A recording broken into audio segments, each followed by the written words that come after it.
Coming up on the Get Lean, Eat Clean podcast. There's nothing wrong in the structure of a diabetic person inside of the cell. It's the fact that they're oversupplying one type of the macronutrient, because we can only oxidize glucose or fats. Even protein, before it gets oxidized, needs to get converted to glucose. So really the two macronutrients are fatty acids and glucose. So by oversupplying one of the macronutrients, whether through diet, because initially it has to start with that, right?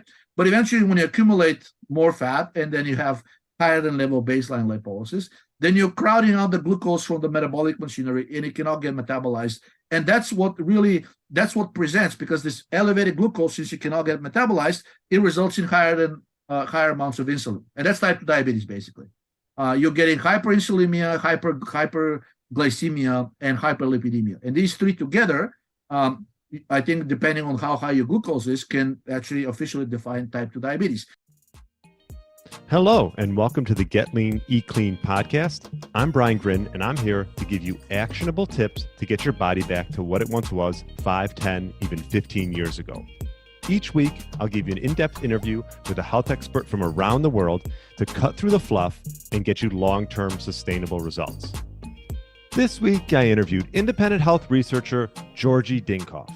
We discussed the Bioenergetic Viewpoint, along with true causes of insulin resistance, problems with stress and fasting, fat versus glucose oxidation, advantages of taking niacinamide, vitamin E, and aspirin, and certain markers to check for optimal health.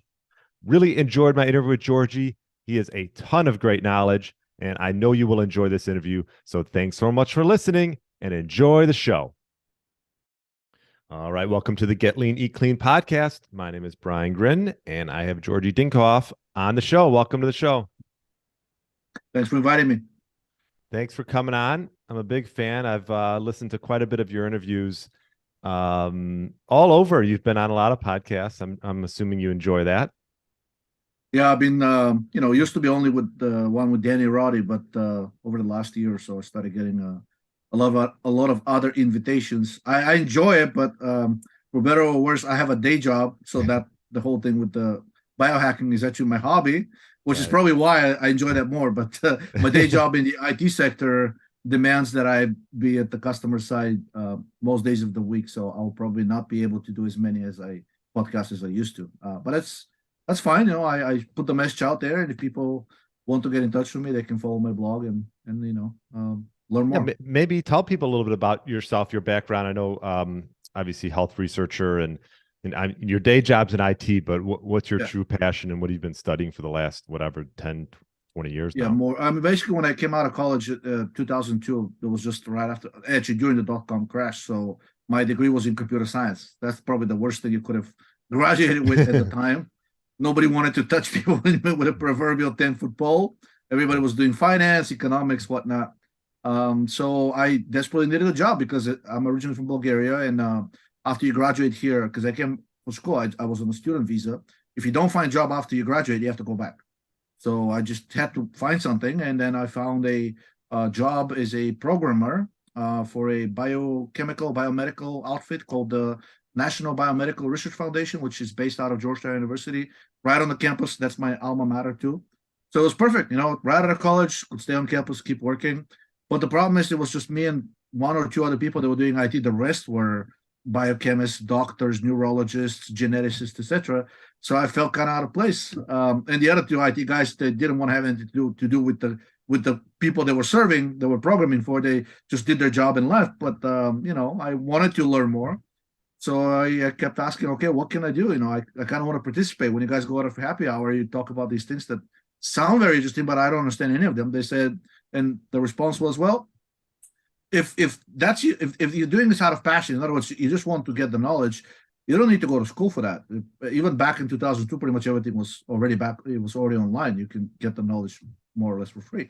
Right. So just, they gave me a intro book on biochemistry, intro book on physiology, and intro book on endocrinology. Said, read these three, and then we can talk. So I read those three and then started going to the lectures and presentations and whatnot. And after about 3 years, so I worked for that outfit between 2000 and 2005. After about 3 years, it kind of clicked. So basically, I was able to at least understand what they're talking about. And I had no idea what to do with this knowledge at the time. It was just interesting. Well, I can explain it. just like Steve Jobs used to say, like you have to, life can only be understood backwards. Unfortunately, it has to be lived forwards. So you just have to trust at the time that whatever you're doing, it may have some purpose later on in life. That's turned out to do has such a purpose for me. And then I kept studying and learning and reading PubMed, because the people that I was working with, they said, look, after you acquire the basic knowledge, after that, it's all self-education. I mean, we are supposed to, not that we're doing it, but we're supposed to be reading all these journals, we're going to all these conferences. That's how you learn new stuff. And of course, doing your own experiments. Unfortunately, you won't be able to do that because you don't have the degrees. So you're not going to get money from the government. And the only people who can do research are either independently wealthy, like maybe Bill Gates. I hate to mention that name, but maybe like somebody like him, because he can pour a lot of money into his own ideas, or the government gives you grants. But the government is not going to give you grants unless you have the degrees. So you're stuck with the knowledge part. And I stuck with the knowledge part. And then around 2008, 2009, I was probably one of the first people that started doing the low carb / paleo kind of diet. It was just actually starting to become a hot thing in the research circles. Like the general public hadn't even heard about it. I mean, of course, they know about the Atkins diet and whatnot, but it's not exactly like a paleo diet. So I started doing the paleo diet, went to really, really extremely low carb. And because I was an athlete in college, I wanted to stay in shape. So after college, I kept, the athletic activity. I was a rower in college, but after that, I didn't have access to both, so I stick to running. So similarly, endurance sport. That was like middle of 2008. By the end of 2008, beginning of 2009, I was in trouble. Basically, I couldn't sleep. I had headaches. I had these weird neurological symptoms. I went to the doctor. He said, "Sounds like MS to me. So we're gonna multiple sclerosis. Let's send you for some MRIs." And then the MRIs came back clean, and the doctor said, "I don't know what to tell you." Just kept like shrugging his shoulder, like, it sounds like MS, but apparently it's not, because I don't know of a case where a person with MS doesn't have lesions in their spine or brain. So you were I'm sorry to interrupt you, but you were doing low carb for a couple years by then? About 2 years, and also exhaustive exercise combined. Yeah. Okay. And then basically things kept deteriorating until about the end of 2009. And one night I just woke up in the middle of the night, like in complete terror, and it took me about 5 minutes to realize where I was. So it was completely out of it. So I said, "Oh, that's definitely not a good idea." So I went back to the doctor. He said, "I don't know what to tell you. It sounds like it's something neurological. You can have like a chronic reactivation of a viral infection, maybe herpes or something. But there's nothing I can do at this point except monitor you as you continue deteriorating, and eventually you're going to end up in the hospital. And the people in the ER are usually really good at diagnosing you, so they're going to find out what it is. But for now, I cannot tell you to go to the ER because you don't seem critical." So I was one day, and about a week later, I don't know why I was searching for it, but back in Bulgaria, aspirin is a big thing. It's like everybody's taking aspirin for anything you can imagine. So I was looking for, Googling for aspirin and something about brain symptoms. And then boom, Ray Peat's article pops up. He has an article on aspirin, brain, and cancer. So I read that article, and just from the first paragraph, something clicked. I thought, like, damn, this guy speaks my language. It just makes perfect sense. And then immediately went to the fridge. Luckily, I had like an old, like a half pint of orange juice there, and just chugged it. And within like 5 minutes, felt normal. I wouldn't say I was okay. I mean, it was back to previous, but I felt normal. And after that, basically, I decided that the combination of low carbing with exhaustive exercise, it's not a good idea, at least for me. Right. Subsequently found studies that show that if you really do that for a prolonged period of time, you're going to upregulate the enzymes that produce cortisol to such a point that if you stop doing these things, your cortisol will not go back to baseline. And we know that elevated cortisol, it can wreak absolute havoc on the body. I had all the symptoms of hypercortisolemia, puffy face, large, basically thin extremities, central obesity, confirmed on blood tests. And on some blood tests, my blood cortisol was 2 times higher than the upper limit. The doctor was like, probably chronic stress. I'm like, well, what about Cushing syndrome? No. It has to be higher than that for Cushing syndrome. So it's really basically, it shows you 2 things. Number one, you can be in a really bad endocrinological state, and unless it meets the definition of a pathology, the doctor is going to ignore you, despite the fact that it's known that even mild elevations of cortisol can, cause mental health disease. Like people with depression, for example, have elevated cortisol, which is also non-suppressible when they're given the so-called dexamethasone suppression test. But my doctor didn't say anything about this. I don't think I was depressed at the time. Was more of an anxiety situation, but cortisol can cause that too. Long story short, as I kind of stopped doing the exhaustive exercise and rebalanced my diet, cortisol came back in range, and over time the symptoms subsided. Am I back 100% to what I used to be before? Probably not, because I'm older now, but I do feel I can do the same things that I used to be able to do before I got into the situation. So I consider myself more or less recovered and a lesson well learned. Yeah. And perhaps for the audience, maybe just give a brief synopsis of, the bioenergetic viewpoint. I know I've had Danny Roddy on and Jay, and so they've heard it a little bit, but just a brief synopsis of what that is. And I know might be a mouthful, but is as succinct as you can. I think I have a good analogy. So the way medicine treats your body is like a car. So basically, the car is the structure of this is your body, right? And the energy that your body produces from food is like the fuel in the gas tank. So medicine says, I don't care what kind of fuel you put in the gas tank, as long as the car can burn it, the car will keep going and it will go just as fine. With minor differences maybe, but like it'll go just as well. And if you put bad fuel into your car, it's not going to break your windshield. It's not going to give you a flat tire. It's not going to break your engine, right? That analogy may work for the car, but definitely does not work for the body. It turns out that the amount of energy produced and the efficiency, because there are several different ways to produce energy in the body, the efficiency with which the energy is being produced is absolutely vital to everything that the body does, and also the way the body is structurally. So in other words, if I put the bad type of fuel into the car, or I force the car to burn the fuel in a manner that's not very healthy, then my car will start breaking down. Actually, structurally, initially functionally, the car will start sputtering. I will not be running as fast as as normally would, and literally running if you try to run. But over time, if you continue insisting on doing the exact same things, which is usually through stress, the car will start literally breaking down. And we're seeing that in a lot of people that are trying to adopt the same lifestyle as I did. I'm not the only one unique. And there's plenty of evidence showing that the analogy in the car analogy that medicine uses currently for your body is incomplete. And that's probably why medicine is not that good at curing things, because if you go to a doctor with a problem, first they'll look at your structure. I mean, they'll run it through a battery of tests, imaging studies, whatnot. If nothing is wrong structurally, then they'll declare that there's a functional problem, and then that's separate. There's nothing they can do about that. They may send you to a so-called functional specialist doctor, right? But to them, you're okay. Maybe it's all in your head. But the bioenergetic view says, like, structure and function cannot be separated. If you have a functional problem currently, and this extends through time, it's going to eventually become a structural problem. If you have a structural problem, it will result in a functional problem, because let's say if you have like a underregulated or upregulated enzyme somewhere along the chain of the production of energy, clearly you will not be producing energy as you're supposed to. And this lack of energy, or at least producing it through suboptimal means, is going to result in a structural problem. So energy is the functional part, and body structure basically is the structural part. That's how even medicine views things, but they think these things are separate.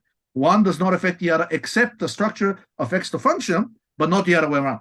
And if they check your structure, you're fine, then they may be a functional problem, but they're saying, we don't know what's causing it. It's not structure. It's not our specialty. Go away, or come back when you're feeling worse, or go see a functional medicine doctor. The bioenergetic view says you have to worry about energy at every step of the cycle. Everything is affected by energy. We are energy, right? Ultimately, even through Einstein's formula, matter is nothing but concentrated energy. It can interconvert, and really at the very end of it, it's all energy. It's energy flowing through a system, which creates structure. And if the energy doesn't flow as intensely as it's supposed to, or flows through like suboptimal channels, then you're going to get crooked structure. And in the case of the human body, pathological situations, including structural ones, such as organ failures, organ disease, right? Alzheimer's disease, things that medicine thinks are structural and potentially caused by genetic issues. But bioenergetic view says for 100 years, we've been searching for all of these disease-causing genes. Believe me, trillions of dollars have been thrown into this, trying to find a gene that causes disease, because it's so profitable. If a company finds a gene that causes a disease, they can develop a drug around it, right? Maybe activate it or silence it, depending on how exactly what the gene does, right? And the only thing that we have close to that is the BRCA genes. But the BRCA genes, despite the fact that medicine tells you they'll almost guarantee that a woman will get breast cancer if she expresses those BRCA genes, It turns out that even that claim is not true. Now there have been studies on multiple women who had the BRCA genes, did not get the breast cut off, right? Because that's usually the treatment. If you have the BRCA gene, they'll say you will get breast cancer at some point in your lifetime. You have to cut off the breast now to prevent this from happening. Turns out, double whammy. Not only that cutting the breast off does not prevent you from getting cancer, it can develop even without the presence of the mammary gland, but also just having that BRCA gene does not guarantee that you're going to get the cancer later on. So it turns out that a genetic idea, which is really the structural idea causing the functional problems always 100% of the time, is not true. And a bioenergetic view says it probably all starts with a functional problem, which is fairly benign initially, by saying like you're stressed. Whenever you're stressed, this extensive apparatus that converts energy to food to energy gets sort of like a stick in the wheel. It starts to work less efficiently, and you'll still produce the energy, but through other means that are not as beneficial for you. And if this extends throughout time, you essentially, the body adapts, and you send in a signal to the body that something's off, and the body will say, well, if that's the only way I can produce energy, I'm going to stick with it, right? Until something in the environment shows me that we're back to the optimal situation and I can go back to producing the energy the way I want to.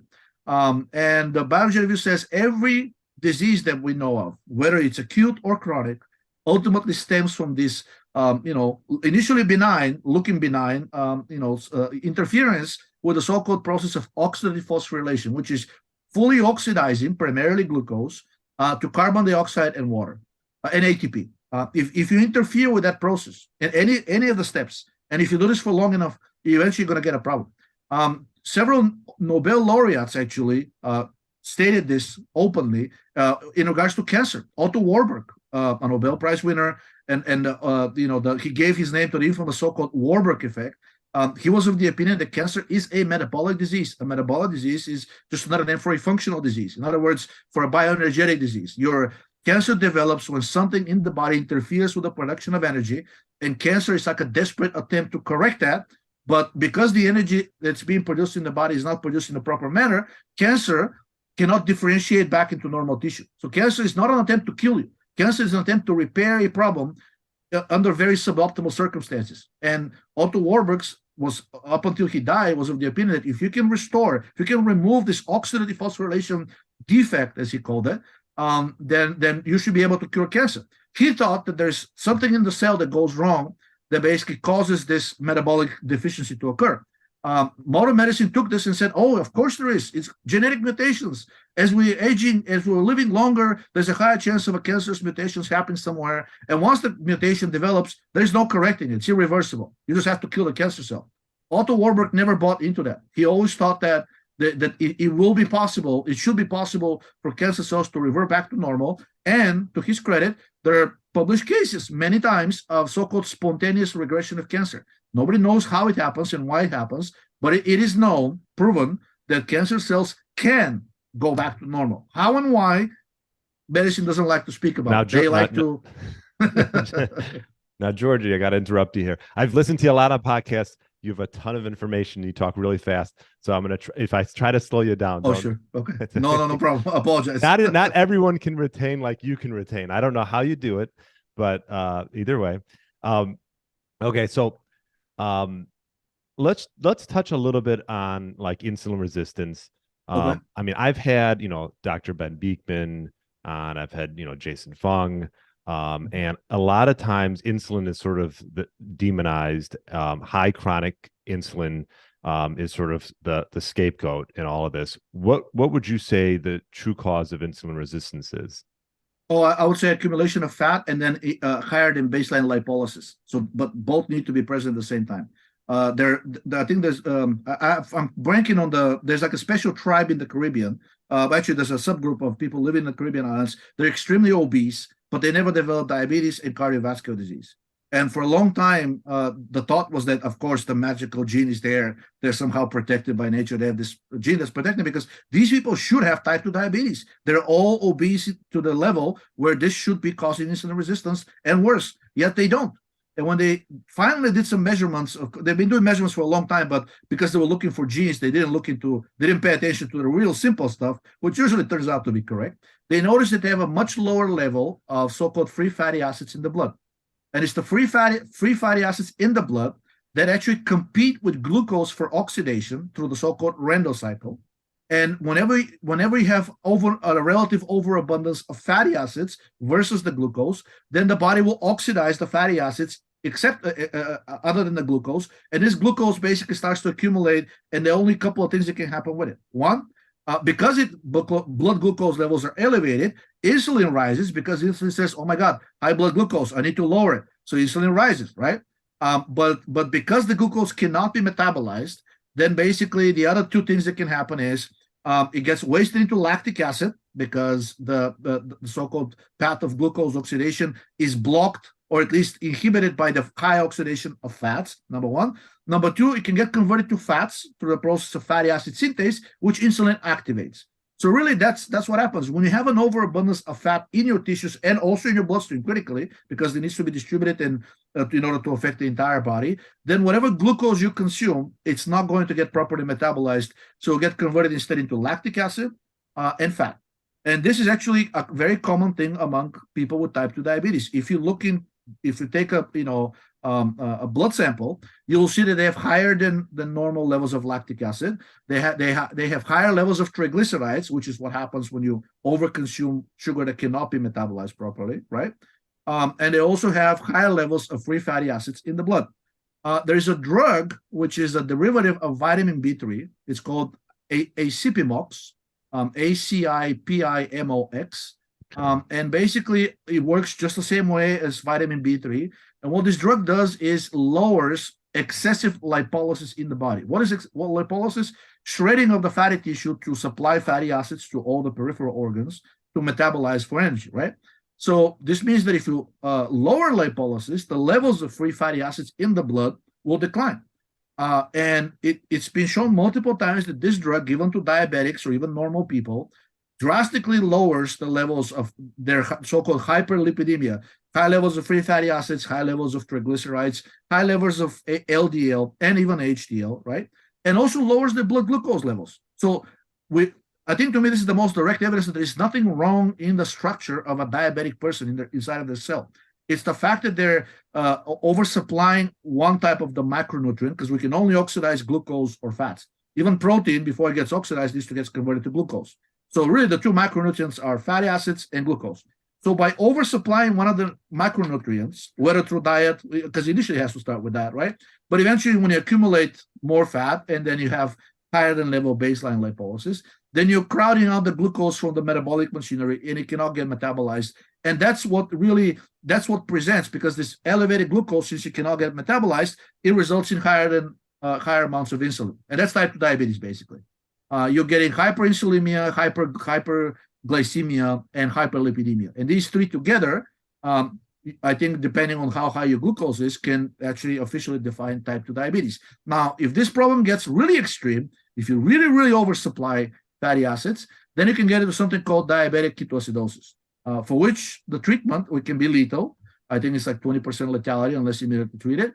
And by the way, it's always accompanied with also lactic acidosis, type B. I think it's called type B lactic acidosis, also seen in cancer patients, which kind of gives you a bit of suggests a parallel between type 2 diabetes and cancer. We can talk about this later. But anyway, so when these people go to the hospital, what is the treatment for them? Very high doses of intravenous insulin. Why? Because insulin also suppresses lipolysis. But to answer your question, how these people get to that point, they accumulated a lot of fat, and through even minor stress, obese people tend to shred a lot of fat into the bloodstream because they have an excess of it. And as long as this is the case, then basically they will have a problem with metabolizing glucose, which is why one of the protocols for curing type 2 diabetes is you put people on a really extended fast diet. They lose all of their excess fatty stores. And basically after that, these people are cured. Unfortunately, when you put people through extremely grueling fast, it also tends to lower their baseline metabolic rate. So once they stop the fast, even though they're cured of the type 2 diabetes, then basically if they go back to their normal diet of what they used to eat before, even less, let's say half than that, they will pack up the pounds again because now their metabolic rate is lower. So the key is, can we do something to lose the excess fat without lowering the metabolic rate? And the answer is yes. In fact, elite athletes almost never fast. They use drugs such as dinitrophenol, A drug that dramatically raises the metabolic rate, unfortunately, can kill you if you're not careful because it can cause overheating and kill the brain through that.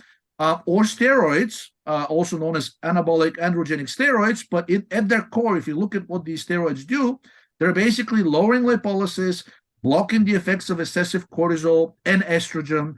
And through that, over time, they allow you basically to, and they also raise your metabolic rate. They increase the conversion of the thyroid prohormone T4 into T3. So they're kind of raising your metabolic rate without you having to do the exercise, which is really what exercise does. You're doing exercise to temporarily raise the metabolic rate and burn more calories than you would. Unfortunately, when it's done through stress, especially if it's combined with fasting, as I found out myself, you get into a situation where the metabolic rate drastically declines. And when you stop this, what you're doing, even if you lost all of the excess weight, then you have to stay at a very, very much lower baseline level of calories. Otherwise, you're going to pack the pounds up on again, and it may actually be a worse situation than before. Great example is the show Biggest Loser.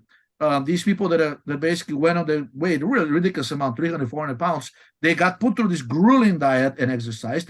Many of them lost their weight. They felt great. But as soon as they quit the show, went back to their normal lifestyle, a lot of them actually went on so-called healthy diets, but they were eating more calories than the metabolic rate was actually accommodating at the time. And guess what? Within 6 months, they were right back to where 6 to 12 months.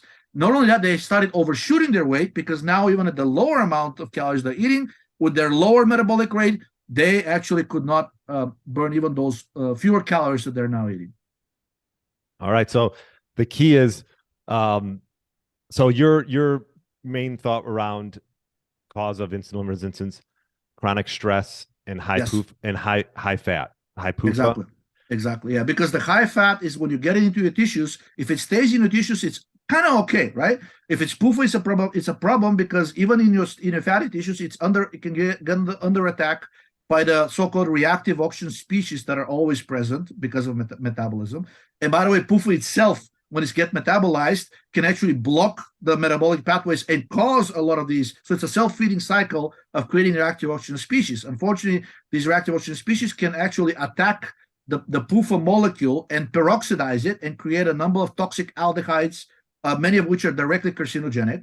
So if you're going to be, so usually we get, and by the way, a lot of them are now directly implicated in diabetes and insulin resistance and cancer and whatnot. So again, eating suboptimal diet, which means high in PUFA, and also, let's say if you're eating high fat diet but not in PUFA, if this fat stays in your fatty tissues, you're okay. But even a minor stress raises your cortisol and adrenaline and makes this fat get into the bloodstream. And as long as fat outcompetes the glucose as the metabolic fuel, then you will not be able to metabolize the glucose. You will be insulin resistant. Okay. I can give a great example. Hibernating bears. They eat tremendously to pack up on the pounds before they go into hibernation. And then studies, they did blood tests. The bears were perfectly healthy, despite being actually really what they would consider overweight. I don't know what's an overweight for a bear, but I guess weighing 2,000 pounds is probably, and they do look like one big chunkus.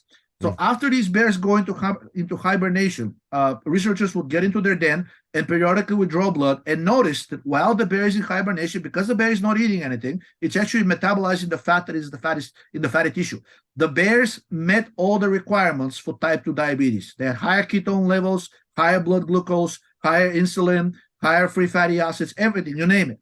And then this continued while the bear was hibernating. Notice the bear was fasting, so he wasn't stressed. Imagine how much worse it would be if he was stressed. Maybe that's why they sleep, because to basically limit the damage that is already being done by the fasting. And when they woke up and started refeeding, all of these parameters went down. And despite the bear started gaining weight, they actually become healthier. So it's really the combination of bad diet and bad fats specifically combined with stress that's driving not just diabetes. Really, as I mentioned, the cancer patients when they go into the hospital, they have high ketone bodies, high ammonia, high glucose, high lactic acid. So it sounds like an extreme case of diabetes. And in fact, untreated diabetes patients waste in the exact same way as untreated cancer patients through the process known as cachexia. So what would you say? I mean, you have like I mentioned, let's just say Dr. Jason Fung has clinics where people are fasting, they're diabetic and they're fasting and they are improving, but obviously, to your point, they're wrecking their metabolisms if they go back to like a normal eating schedule.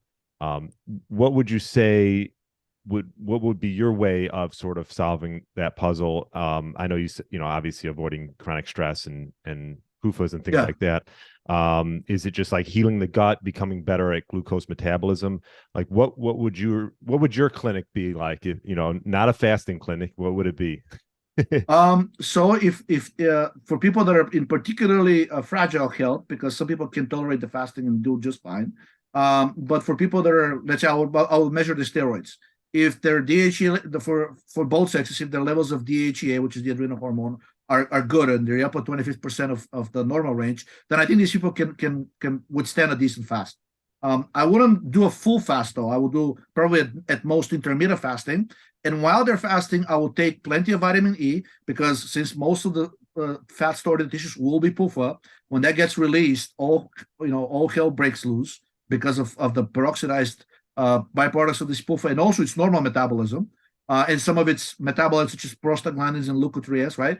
The vitamin E can quench most of these side effects. So take some vitamin E, right?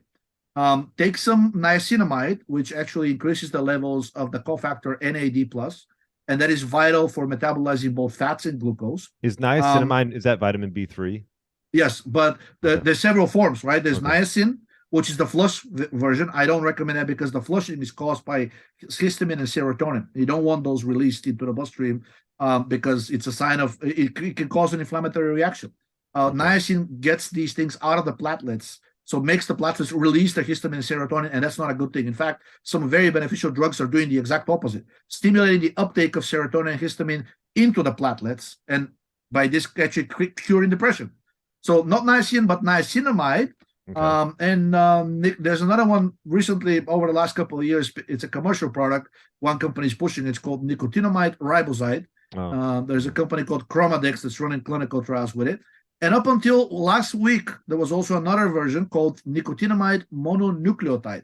However, a company just like Chromadex petitioned the FDA to ban nicotinamide mononucleotide because they claim it's a new investigational drug, and FDA concurred. And as of yesterday, Amazon has basically yanked all nicotinamide mononucleotide products from its website, and I think the FDA started to send letters to people saying you can't sell this anymore over the counter. I know it's a vitamin, but we think it's a drug, so we're stuck now with niacinamide or nicotinamide riboside.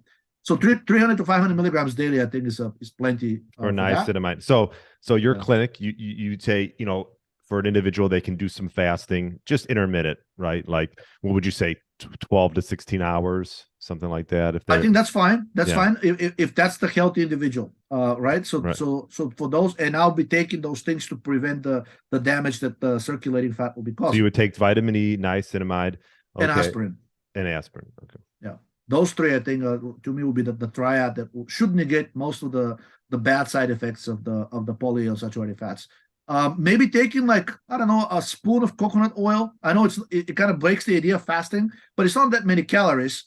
It's just several studies have demonstrated that it's the ratio of saturated fat to polyunsaturated fat in the blood that is also very important. So just by raising it a little bit, by consuming maybe like a teaspoon of coconut oil 2-3 times a day, which should be at most 200 calories. It's not that much, right?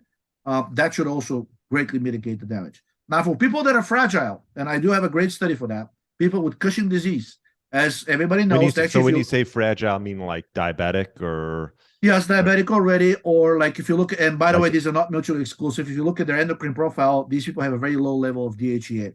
Now, it's the cortisol to DHEA ratio, and it should be in favor of DHEA, that actually determines, it has emerged as the most reliable morbidity and mortality predictor for any age, and for either one of the two genders. Do you know what the ratio should be, cortisol to DHEA? Do you have an idea? Depends whether it's in blood or in hair and nails, like depending what you measure. But blood? What about blood? In blood, it should be, let's see, cortisol to DHEA should be no more than 0.5. In other words, DHEA should outrank cortisol in a factor of at least 2 to 1. Okay. And if that's not the case, and it's usually seen on blood tests, such as the cortisol being in the upper limit of the normal range, and God forbid above, and DHEA below, or at the bottom 20% or below, By the way, DHEA, just these two hormones, just this ratio, can actually reliably diagnose diabetes. Unfortunately, it's called non-specific. In other words, if the cortisol to DHEA ratio is high, you can have diabetes, you can have cardiovascular disease, you can have cancer, Alzheimer's, etc. But it's a very good ratio of your vitality, right? So if that ratio is less than optimal, then I will do, I don't want to call it chemotherapy, but I would actually use drugs instead of putting people through a grueling regimen because they are likely to get worse. In other words, when you fast, that ratio of cortisol to DHEA is going to get skewed even further into favor, quote unquote, of cortisol. And that can really wreak havoc on people's bodies. So someone's fragile or, like you said, maybe diabetic and they have not a good ratio of cortisol to DHEA. Obviously, you're not going to fast them because that'll just cause stress and raise cortisol, right? So would it be like healing the gut, perhaps like endotoxins or things like that? Yes, and also, like I said, since I mentioned using the drugs, there's several clinical trials right now with drugs that are inhibiting the enzyme that synthesizes cortisol. Oh, this enzyme is 11-beta hydroxysteroid dehydrogenase type 1. 11-BHSD1 is the abbreviation. Look it up, 11-beta HSD1, and then on Google, and then space, and then type diabetes or type obesity or type metabolic syndrome, whatever you can come up with in terms of like having deranged metabolism or weight. 11-beta HSD1 inhibitor, followed by the keyword, you will find plenty of studies, including clinical trials with humans, showing very good results, which shows you that the cortisol is actually contributing to this pathology. Another study with people that had Cushing disease who have the exact same profile as type 2 diabetics, because cortisol results in basically higher lipolysis, higher storage of fat, also blocks the metabolism of glucose, blocks the synthesis of DHEA. In other words, these people, when you look at them phenotypically, they're indistinguishable from a type 2 diabetic. Central obesity, low muscle mass, very, very lean extremities, right? And then this study found, and in people like that, because they're, this is my example of fragile people, they don't tell them to fast. You don't tell a person with Cushing disease to fast because cortisol will go to even more to the roof, right? So what do? Well, they gave them, typically they do surgery and remove the tumor that's causing the overproduction of cortisol. I forgot to say the Cushing disease is a disease caused by a tumor that produces cortisol. So for people that don't want the surgery or are not a good candidate for whatever reason, maybe it's too risky, maybe the tumor is too large and whatnot, the only other option really is you give them a drug that blocks cortisol at the receptor level, and that drug is known as RU486. Now, it's in the popular culture, it's known as the abortion pill, but actually it was designed because it can do that, but it was designed as a cortisol blocker. The French company Sanofi developed it in the 80s as basically as a cortisol blocker to treat Cushing disease. But at the time, because Cushing disease is rare, it's like I think it's like 1 in 100,000 cases. The marketing department went to the drug developers and said, why did you develop this? What are we going to do with this? Okay, we're going to sell 10 pills a year. That's nothing. What else can it do? Well, it can also block the progesterone receptor. Perfect. You block the progesterone receptor, you terminate pregnancy. So then they started marketing it as the abortion pill, and it became known as the abortion pill, but it was designed and still primarily functions as a cortisol blocker. And that study with women with Cushing disease, actually really morbidly obese, the administration of RU486 led to complete resolution of all of the obesity and all of the blood deranged biomarkers that these women had, including the cortisol. And over time, even the tumor shrank, in some women even disappeared. But tumor aside, it basically cured their type 2 diabetes, and it led to sustained weight loss, which is really the key here, because you can probably lose weight if you put yourself on a grueling diet. It's not a secret. The secret is keeping it off without actually having to maintain a grueling lifestyle. And it turns out that these women were able to lose all of their excess weight without changing anything in their lifestyle, which shows you that cortisol is at the core of creating these metabolic pathologies. So yes, for the fragile people, RU486, an 11-beta HSD1 inhibitor, and if their doctor agrees, usually for males, testosterone replacement therapy, which has also been shown, and in fact, it used to be used back in the 50s and 60s as treatment for male obesity. Central obesity in males is one of the first reliable signs of impending hypogonadism. And it's known that men become hypogonadal with age, but to this day, medicine refuses to acknowledge this results because in males, the cortisol to DHEA ratio is important, but also the cortisol to testosterone ratio is much more important. So if testosterone declines with age, cortisol may stay the same, but the cortisol to the testosterone ratio will rise, and that directly leads to insulin resistance. Conversely, as early as the 1950s, studies demonstrated in males that testosterone injections can actually completely eliminate obesity and type 2 diabetes in males. Unfortunately, testosterone is a aromatizable androgen, can raise estrogen as well, which is not desirable. So there are other androgens out there, other anabolic quote unquote steroids that can achieve the same. And if your doctor is willing to do it, dinitrophenol is probably the most direct option. It drastically increases your metabolic rate and also heat production, and you're going to be burning off these calories without making any extra effort. Unfortunately, the so-called therapeutic index, the therapeutic profile is narrow. Means the effective dosage and the toxic dosage are very close to each other. So you have to be under the monitoring of a doctor. I think clinics in Mexico do it. You go there, you say you want to lose weight, they can put you on a DMP, dinitrophenol. Banned in the United States, but many other countries, it's not banned and it's accepted as, you know, the pill for losing weight for the rich that they can afford it. What about just for, you know, the average individual? Someone that's in decent shape and they're like, oh, well, maybe I've done some low carb, I've done some fasting, but, you know, I want a ways that I can sort of rev up my metabolism and, you know, still, you know, obviously stay fit. What would be some things that you would maybe, recommend? So protein intake should be at least 1 gram per kilogram of protein body mass. Actually, ideally lean body mass, not necessarily the total body mass. Right. Also, salt intake should not drop below, I would say, a teaspoon a day. Despite all the demonizing of the salt, multiple studies have now come out and said salt intake actually has no relevance for cardiovascular disease. Actually, it does if you undertake it. So if you eat way too much salt, the body has a way to get rid of it.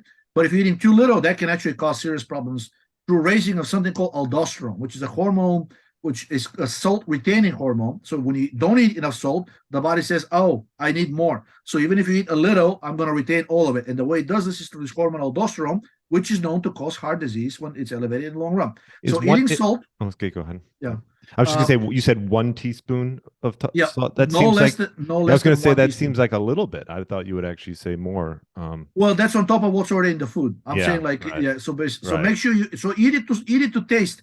But if it feels bland, if the food feels bland and there's not enough salt in it, don't be afraid to like put a little, okay? Put a little extra to taste. Like I'm not saying you should be gulping. If you look at some of the historical intakes, basically the intake of salt before the Second World War in the United States was actually 2 tablespoons daily. Tablespoons, not teaspoons. Mm-hmm. That's like 25 to 30 grams of salt daily. And if 40% of that is sodium, you can imagine how much sodium you're being can. In fact, some of the rationing for the soldiers going to the front lines was, I think it was lard and salt and cigarettes. So salt is thermogenic. That's probably why I'm, probably the reason I'm mentioning it. So if protein is also thermogenic, so all of these things have the effect of raising your metabolic rate.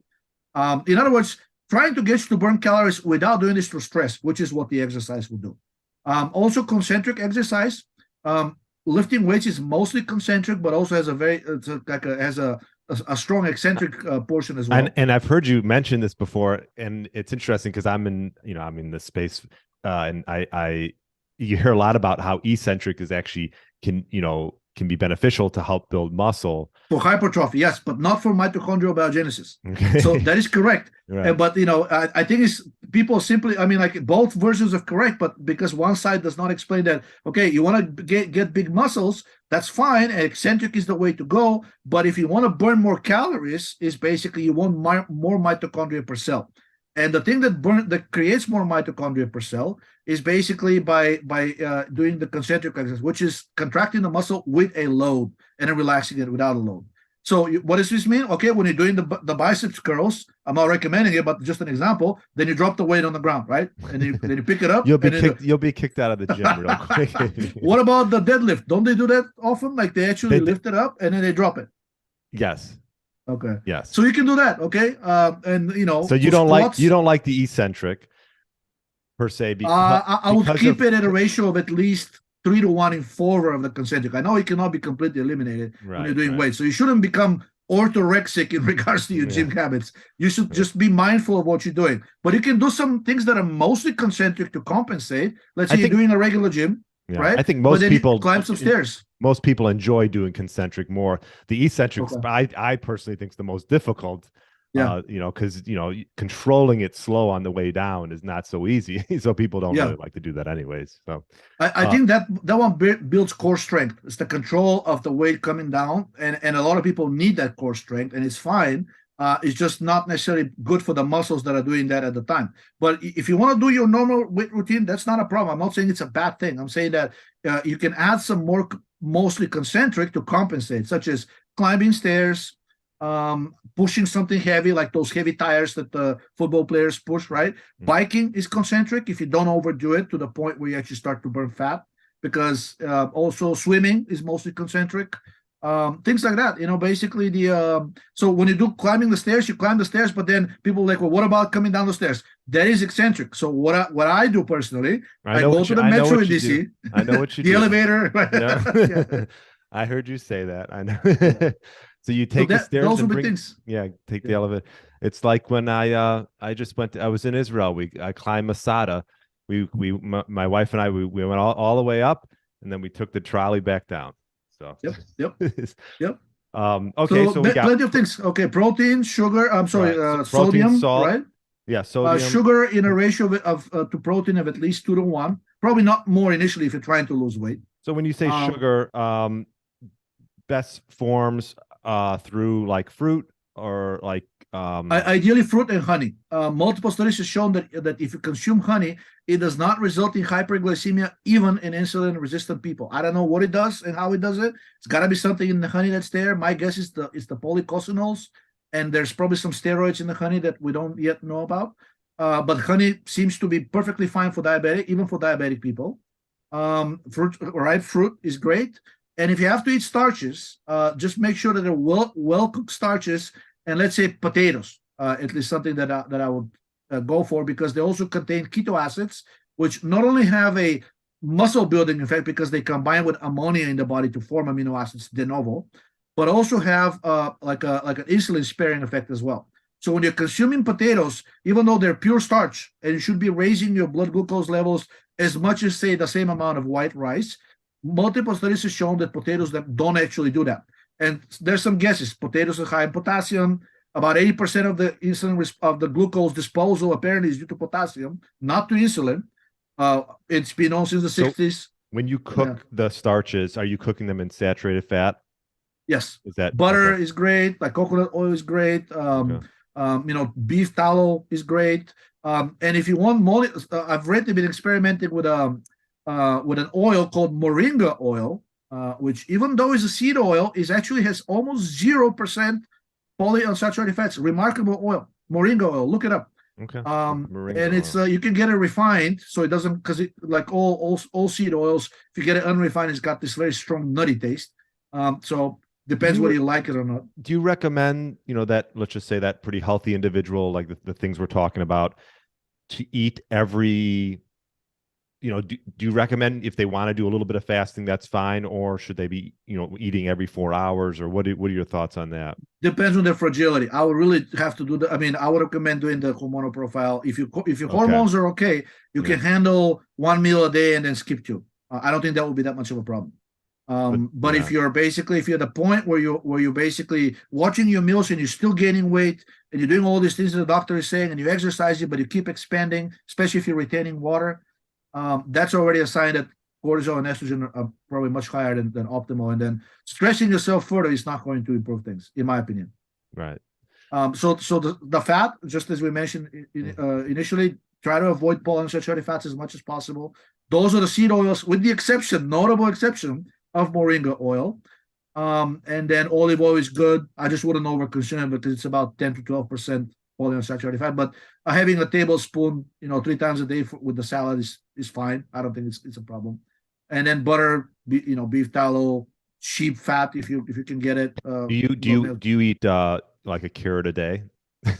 I eat the carrot salad. Yeah, shredded carrot a day is great. What about just eating a carrot normal? Would that be beneficial for the gut?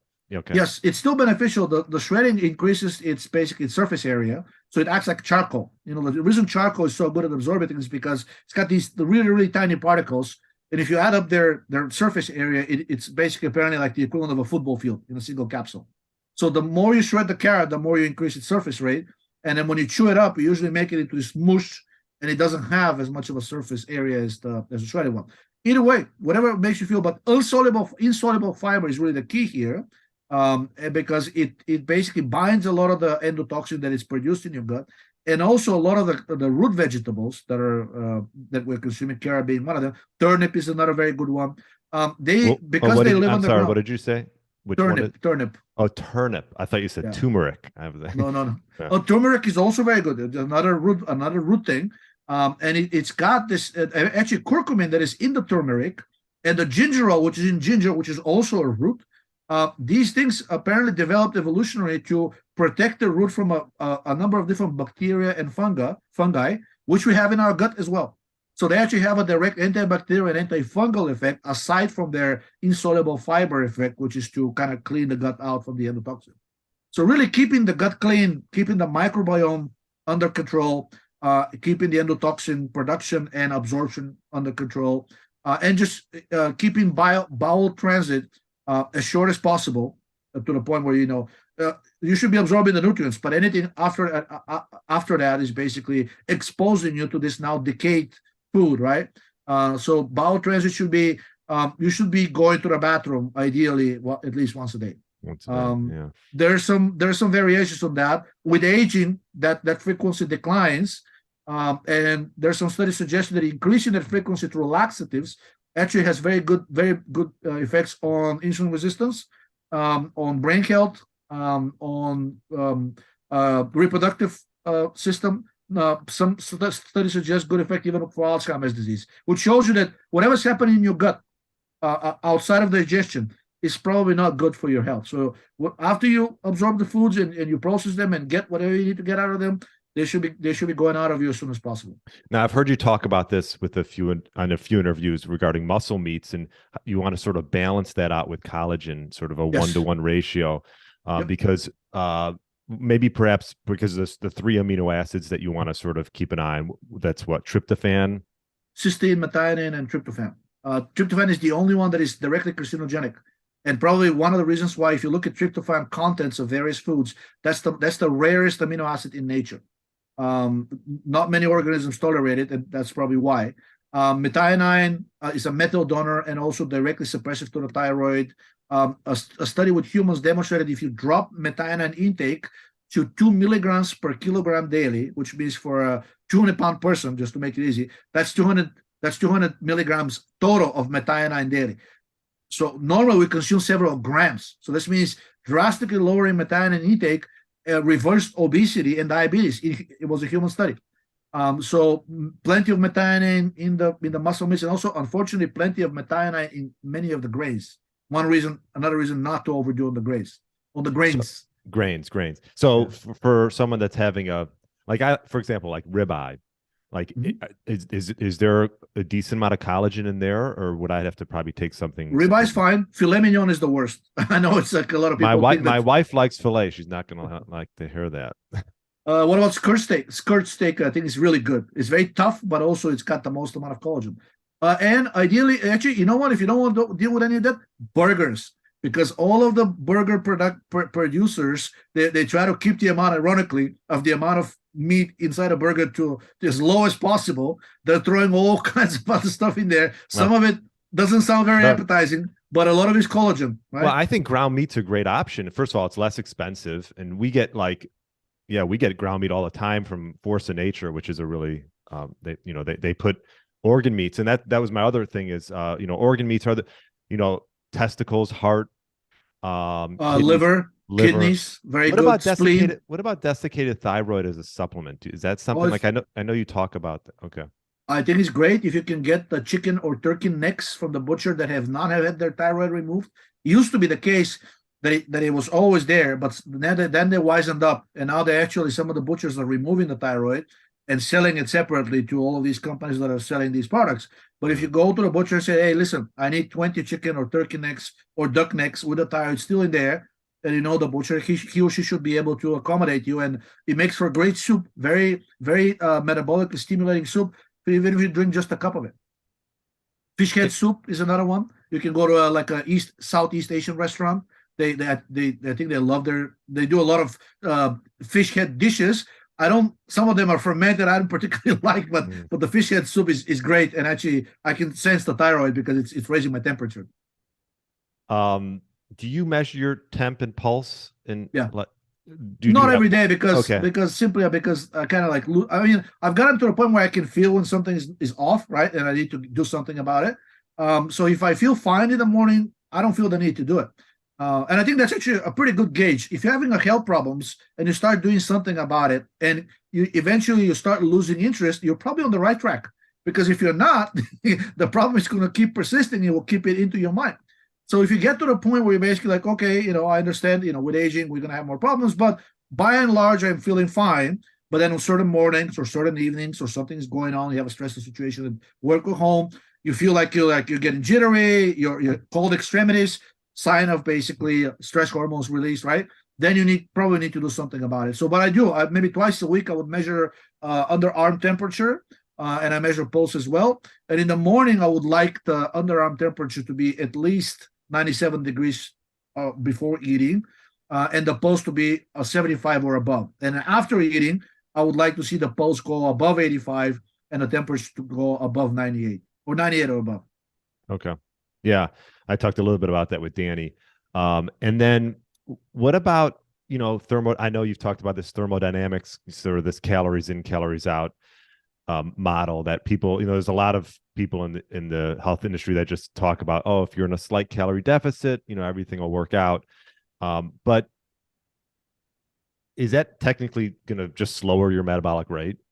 Depending on really what you're cutting. Like if you cut protein, in favor of, let's say, fat, and also you lower the carbs, then I think you will lower your metabolic rate because the thermogenic, basically the protein and the carbs are more thermogenic than the fat is. Depends on the fat, of course. The PUFAs are the worst because they directly lower your core temperature. It's multiple studies have shown that hibernating animals, especially the rodents, before they go into torpor, their blood levels of PUFA drastically rise. And several studies have shown that it can actually induce torpor in animals if you inject them, like with a very large dose of polyunsaturated fats. The more unsaturated, quote unquote, the better for causing the torpor. And it's not a good. Causing what? Causing what? I'm sorry. Torpor. What's that? Like, what's torpor? It's basically like slumber, like when the bears go into hibernation. Sleep. Yeah, exactly. Okay. But not a good sleep, not like the restorative sleep. It's more like coma, semi-comatose. Okay. So calories in, calories out. Like obviously, you want to prioritize protein, high thermic effect, and carbs, and keep an eye on fats. And if you're gonna have fats, prioritize saturated fats, obviously. Yep. Okay. And here's the thing: the calories in, calories in versus calories out. If you're like, let's say you're overdoing the carbohydrates, several studies already came out showing in animals and now in humans that if you keep the fat intake at less than 20%, which unfortunately not many people do, then you can overindulge on carbs as much as you want, and you're probably not going to be able to put more extra weight. Really, the de novo synthesis of fats from carbs only kicks in after you consume about a pound of extra carbs on top of what you're already eating, right? But the fats is not like that. So the fats, the more fats you consume, the easier you will get fat if you over consume what you're basically capable of currently metabolizing. They directly contribute to your fat storage. Now, if you're initially on a very high PUFA diet and you accumulate a tremendous amount of PUFA, is there some benefit to eating a ton of saturated fat, even though you may get slightly fatter, simply because you're going to rebalance tissues a little bit? Probably. But I think in this situation, the situation is sort of screwed up that the least of your worries that you'll be getting slightly a little bit heavier. The much bigger issue is that all this PUFA that's in your bodies is causing you to really go rancid directly, as it sits there in your tissues. What's the best way to get the PUFA out? I would say because there's always some level of baseline lipolysis by taking, even if you're taking niacinamide, vitamin E, aspirin, all of them have anti-lipolysis effects. They're actually only blocking the excessive lipolysis, the one that's stimulated by stress. At rest, because the muscles prefer to burn fat, So another reason to do the concentric exercise to build muscle mass, right? And the mitochondria. There's always some baseline lipolysis going on. That one is okay. And over time, basically, so build muscle mass in order to be able to oxidize the circulating fats. And if that's not enough, then the liver is usually able to glucuronidate and or sulfate any remaining fats that the muscles cannot oxidize, or the organs, and then make these more water soluble, so you're going to pee them out. But if the liver is not in a very good situation, then all this extra fat that's floating around unmetabolized is going to, especially if it's PUFA, is going to actually damage the liver. Non-alcoholic fatty liver disease is now known to be caused by oversupply of specifically polyunsaturated fats to the liver that exceed its ability to oxidize them, number one, and two, glucuronidate and sulfate for excretion. So if you take drugs that actually, or supplements that prevent the peroxidation of these fats, something as simple as vitamin E, 2 human studies just came out showing that vitamin E in doses of about 600 to 800 units daily, which is high, but not that high. I think the RDA is 400 units by the FDA, was actually able to reverse both NAFLD, which is the first stage of fatty liver disease, and NASH, which is non-alcoholic steatohepatitis, which is the second stage, which is more severe. Both of these reversible by something as simple as vitamin E. So vitamin E, do you take that alongside aspirin, and do you take a vitamin D as well? I take vitamin D once a week. I take the vitamin E also once a week.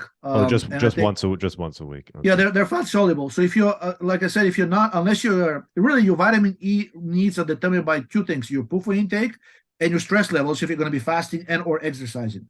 Okay. Now, if you're only going to be PUFA intake, you don't have a very stressful lifestyle. Your daily needs are about 2 units per gram of PUFA consumed. So if you're eating, let's say, 25 grams of PUFA daily, 50 units per day, multiplied by 7, right? So 400 units, one capsule of, which is what most supplements have, one capsule of vitamin E weekly should be able to handle your PUFA problems if they're only coming from the diet. Now, if you're consuming more and or you're exercising and or you're fasting, then you may need to be doing on a daily basis or take higher dosages weekly, because it stores in the liver and the liver release in the circulation is needed.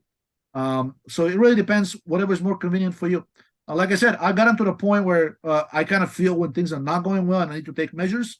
And if I feel fine, then my regimen is either Saturday or Sunday. I take most of the supplements that I feel like I should be taking. I take pregnenolone once weekly, aspirin. And then on a daily basis, I take only aspirin and niacinamide.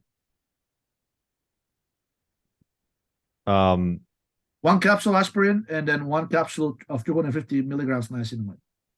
Okay. Let's see what else. Gosh, we've hit a lot. So main things for healing the gut and shifting and helping.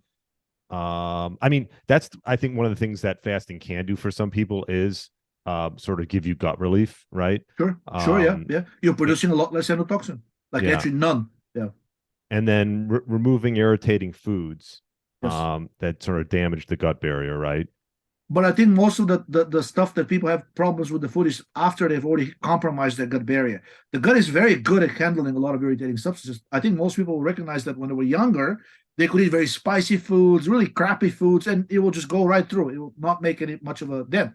But as they get older, those same foods are starting to create much of a problem. And the reason is, a recent study demonstrated niacinamide can reverse those effects, but a reason is, in a great confirmation of the bioenergetic theory, the reason was discovered to be decline in the energy levels produced by the epithelial cells that are lining the gut. And it was directly triggered by NAD deficiency, which what the study was able to remediate by administering niacinamide, which is the precursor. And when it did that, the gut barrier was fully restored. And then basically all of the inflammatory biomarkers, it was an animal model, all of the inflammatory biomarkers basically went back to normal, which shows that your gut can handle its problems, that it's designed this way, if it has sufficient energy. In other words, everything comes down to sufficient resources, just like life in general. Anything life throws at you, when you're younger and energetic, it felt like an adventure. When you're older and exhausted, it feels like an irritation or directly an assault. Well said. Well said. Yeah, because when I first started hearing about the bioenergetic viewpoint, as far as stress, these compounding stressors that can wreak havoc on your body and, lower thyroid and things like that. I was, I'm obviously understanding it more. And like for myself, I'm not a very stressed person. I don't have high PUFAs. I control what I eat and things. I feel like, it depends a little bit on the individual. Some people can handle certain stressors. Like, I can do a cold plunge for a minute and be fine, and be fine. For some other people, they might not be able to handle it more. And I think just in general, like obviously I've had people who come on my pack who's been carnivore forever, and they seem to be thriving in their terms per se. Would you agree? They're doing better than the grain eaters, I can tell you that. So if most of the other people around them are eating, really, really a lot of high grain food, which is what the FDA recommends, I think a carnivore would easily outdo these people in terms of average health and resistance to stress. Yeah. And I have actually added in fruits after I've had some talks with Jay, and I don't mind it. I enjoy it. My body can handle it. Fruits are easily digestible, right? For the most part, ripe ones. Are there any fruits that people should maybe avoid? I would say the only two that I'm kind of hesitant about, but I don't completely avoid them. I just try to not to eat them on a daily basis, are kiwis and bananas. And the reason is both have basically, bananas are high on tryptophan and serotonin. Fortunately, most of the serotonin is in the peel. The problem is when you peel the banana, even a very ripe one, you get these strings that remain on the banana. Not many people go through the habit of completely removing the actual layer, the connective layer, right? Definitely don't eat the peel. I'm hoping nobody does, but just the little strings that look stringy, that's also a problem. And also kiwis have a decent amount of serotonin. And even though medicine tells that it does not absorb when it's taken orally, several studies have already refuted that. And the same claim was applied to GABA. So there are supplements with gamma aminobutyric acid on the market. And medicine kept saying, no, they're useless. When you take it, it gets basically destroyed by the gut. Why would GABA be destroyed, but not the other amino acids? So other amino acids, medicine is perfectly fine with saying that they absorb, but not GABA. Of course, when you take the GABA, you immediately sense the effects in your brain. It's absorbed because it has to exert those effects that way. But anyway, so basically these two, and let's see what else. I think unripe fruits are best avoided because that sourness that's in there sometimes is due to tartaric acid and citric acid, and especially the latter, if it's consumed in very large amounts, unbalanced, because it's in the citrus fruits, obviously, that's the name it's coming from. But if it's consumed in other fruits where it's not balanced by the flavonoids that are present in citrus juices, citric acid can actually have pro-tumorigenic effect. So I would try to avoid it if possible. But look, don't be orthorexic. If a semi-ripe fruit and a decent steak is the only thing available, I would gorge up on it and not feel too guilty. Excellent. And we'll just finish up. And I know sugar's to blame for a lot of things. Like I've had Dr. Robert Lustig on. Obviously, the bioenergetic viewpoint is sugar's not to blame. Multiple. I can quote human studies from here to the moon. Two very good ones. One of them is older, from the 1960s, showed that the addition of 1 pound of pure sugar daily to the diet of diabetics, of type 1 diabetics, drastically decreased their insulin requirements. So sugar did something that not only didn't kill these people, but somehow regenerated partially their pancreas, which is completely shot. And second study with infertile couples, where the reason was male infertility was diagnosed. A lot of these people are overweight, they had type 2 diabetes, generally in poor health. That's infertility is one of the first signs of poor health. So they were given an extra pound of candy a day. And guess what? After 3 months, 42% pregnancies. So it's hard to argue with these facts. And really, I think the issue is that we need to change our definition of health. So far, the definition has always been you have to be lean.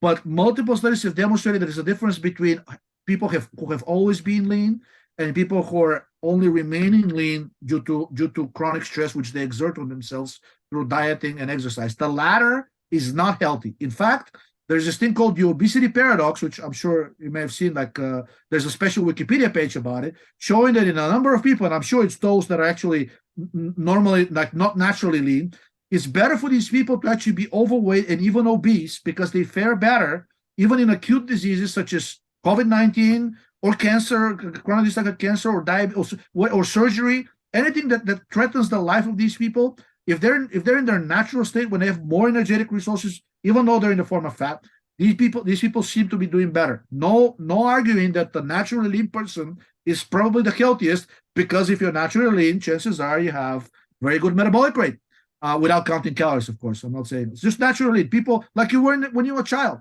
you didn't think exactly what you would eat. You're going to count your calories, right? You were just naturally lean. If that's the case and this transfers to your adulthood, more power to you. But if you gain weight, and if you have to go through these grueling exercises to actually stay in the lean side, the science shows that you will not be healthier than when you were actually overweight.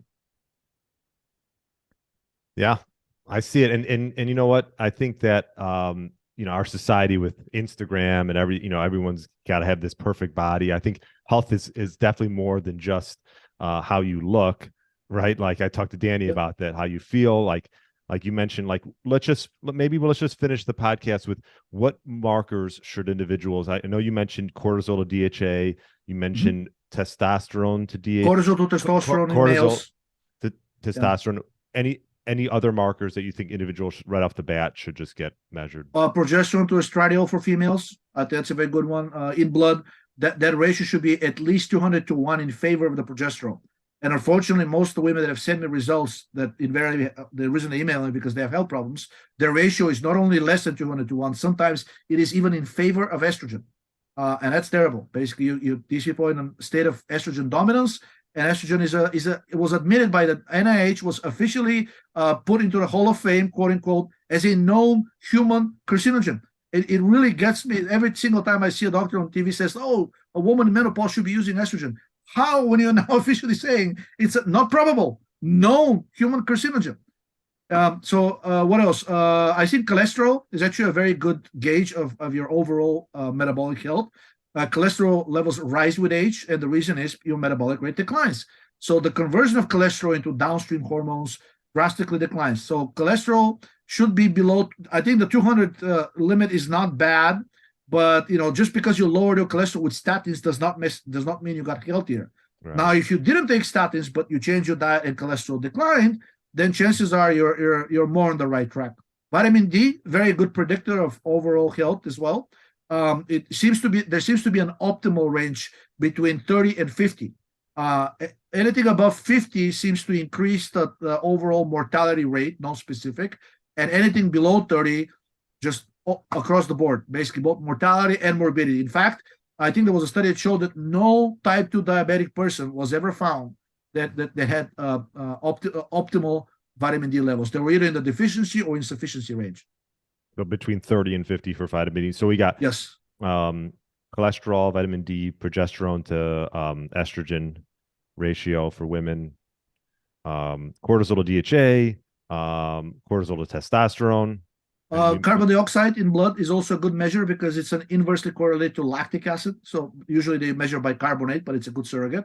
I think the range goes from something like 22 to 32. Bicarbonate, it's called on most blood tests. Yeah. Or CO2. I mean, I've seen it labeled differently, but it measures the same thing. So basically, you would want that to be over 25.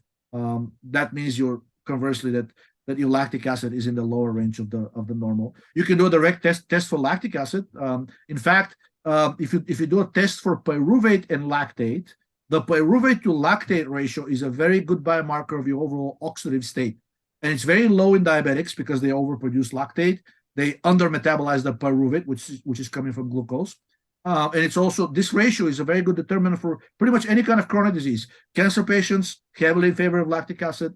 Alzheimer's patients, Parkinson's disease patients. In general, people in frailty, like whether acute or chronic disease, critically ill people, burn victims, pyruvate to lactate, very good predictor of where you stand right now. And then if your doctor is willing to do some more cortisol to cortisone as another one, which is a steroid test, but it still represents the same thing because you can think of pyruvate as the oxidized version of lactate, which it is. So pyruvate to lactate gives you the ratio of oxidation towards reduction. And cortisol to cortisone, so cortisone is the alcohol, cortisone is the ketone. Again, another way to measure it, but these two ratios will probably be, if you measure them at the same time, they'll probably show the exact same value, even though they're completely different biomarkers. So you want things to be in favor of the oxidation. In other words, more towards cortisone more towards pyruvate, right? Things like that. And then you can also measure the glutathione, also very, very famous test recently, but they only measure the reduced version of it, which is GSH. You need to measure the oxidized version of it, known as GSSG. And the ratio of the oxidized to the reduced will be a similar measure as to the pyruvate to lactate. I think pyruvate to lactate is the easiest test. Almost every lab has it. You can ask for it. The doctor probably not going to mind. They're not going to think you're crazy, and they may even agree with what the result says. Lots of good stuff, Georgi. Thank you for coming on. Thank you. Your supplement company, which I've checked out a few of your products. What's the link for that? I'll put that in the show notes.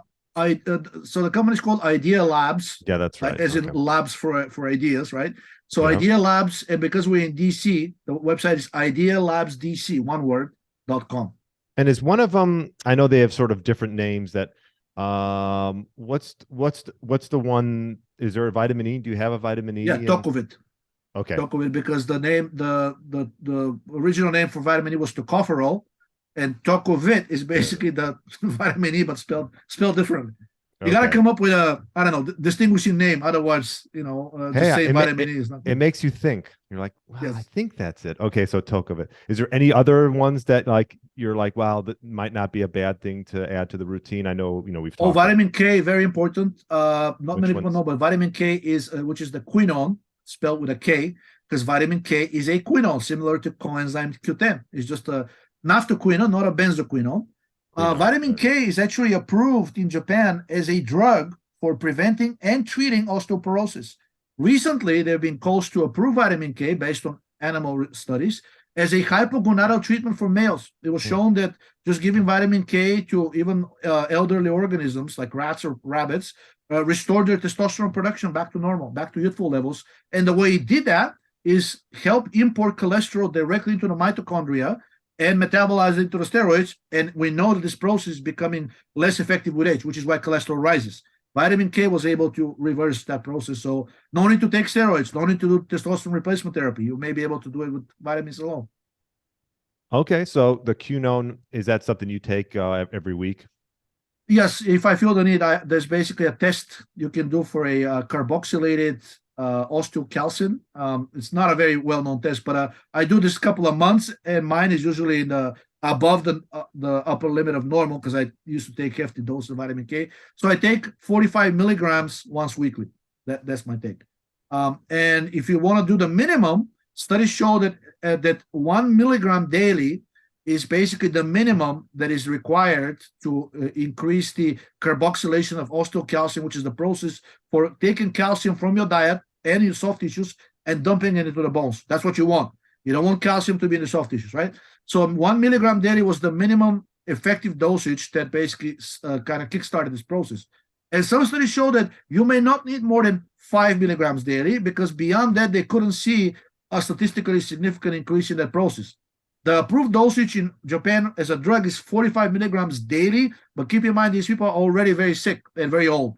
And the same dosage, 45 milligrams daily, is now about to be approved by the Food and Drug Administration in the United States as a treatment for liver cancer. So, I'm mentioning just to give you a perspective, the high dosage, 45 milligrams daily, not needed unless you have very serious issues. I would say 1 to 5 daily is probably where you need to be at prophylactically. And at those levels, it becomes a very affordable supplement. Yeah, and that's the quinone, the vitamin K. All right, Idea Labs DC, and I know you have a blog, Heydut.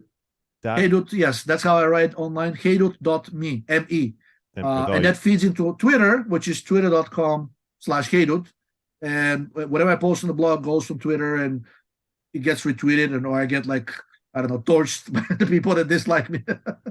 Well, this was fun. Maybe I was just thinking maybe we'll do a fun. I know you have your podcast with you go on with Danny, Generative Energy podcast, but maybe I'll get you on, Jay and Danny. Maybe we'll do something fun like that. That'd be fun. Awesome.